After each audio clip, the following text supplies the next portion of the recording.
So my name is Mars Alexander. My pronouns are they and them, but sometimes I use she and her depending on my expression that day. I am 22 years old and my star sign is Aries, and I'm getting my chart read in a few weeks, so I'm really excited about that. I identify as non-binary, but like sometimes I'm more femme-identifying, so sometimes it's like they pronouns, sometimes it's she pronouns. Generally my expression is like all over the place. It's like, what do I pick? Sometimes I'm in between. I grew up in like the east side of Toronto. Now I'm in the West End, and it's like a lot better. It's more queer positive, it's more diverse too. I like to go out dancing a lot, and like vlogging, cracking jokes, sharing memes. But other than that, voguing, shaking my ass a lot. Had a bunch of queer roommates who were like really expressive about their gender and like different identities that I didn't really know about before and stuff like that. Living with them helped me discover like, okay, I have these different sides about my gender that I should have been expressing for a long time. So I came out as non-binary and I was 17, and it's been great ever since. I've just like honestly been loving myself so much more and been so much more comfortable like around people. My parents took a long time to adjust to it. They still fumble with the pronouns and stuff like that. Behind my back, I often hear them like using my dead name and using like the he and him pronouns, which is what I was going by before, and I have to keep reminding them, especially when I'm not around. Like, that's really annoying. Yeah, dysphoria is complicated. I'm generally a confident person, so I don't really struggle with that a lot, and I'm also, like I said, I'm not really concerned with passing. I think something that does help is just having people around you who make you feel comfortable, especially like other queer people. Usually when I'm around people, I'm kind of nervous to be like, hey, here are my pronouns, because I hear you getting it wrong all the time. What I look like to them is like, did you just misgender me? Like, cis hetero white male, I'm gonna fight you. And it's like, I've been trying to work out how to like say that to people in the most like calm way, you know, especially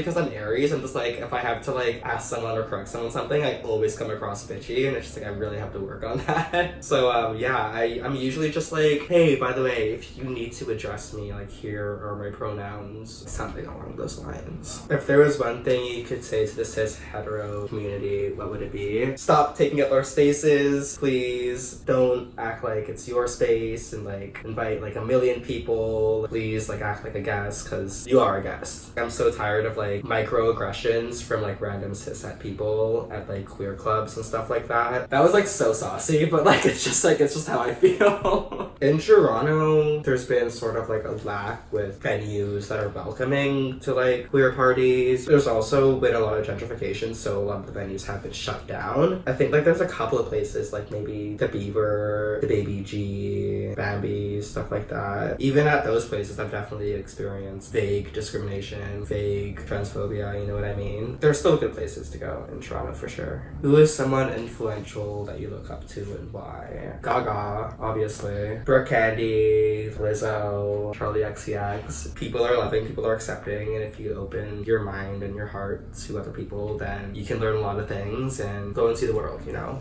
Do you realize how incredibly beautiful and important you are? I'm trying to remember that. Some days it's hard, you know? And at the end of the day, when I look in the mirror, I'm like, you're 100% that bitch, so...